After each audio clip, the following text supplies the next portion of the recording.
ரொம்ப நாள் கழிச்சு ஏதோ ஒரு கச்சபச்சான் இருந்த நேரத்தில் அப்படியே வந்து அன்புமணி ஐயா ஒரு விஷயத்தை அழகாக கண்டுபிடிச்ச மாதிரி சொல்லியிருக்கார். திமுக சென்னை மக்களை காலி பண்ண பிளான் பண்ணிட்டாங்க. அதுக்கு தான் வட சென்னையில் இந்த குப்பைகளை வச்செல்லாம் ஒரு மாதிரியான ஒரு பிளான் பண்ணியிருக்காங்கல்ல, அதை சொல்லி அந்த திட்டத்தால் இதுதான் நடக்க போகுது அப்படின்னு ஆணித்தரமாக சொல்கிறாங்க. கேட்டுக்கிடுங்க. தமிழக அரசு வட சென்னை மக்களை கொடூரமான முறையில் கொலை செய்ய திட்டமிட்டு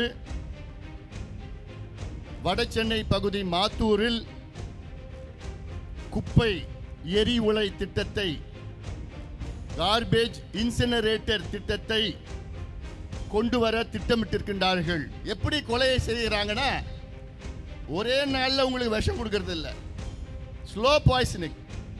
தினம் தினம் உங்களுக்கு விஷம் கொடுத்து 6 மாதத்திலேயோ 1 வருஷத்திலேயோ 2 வருஷத்திலேயோ 2-3 வருஷத்திலேயோ உங்களை கொலை செய்ய திட்டமிட்டுட்டாங்க தமிழக அரசு.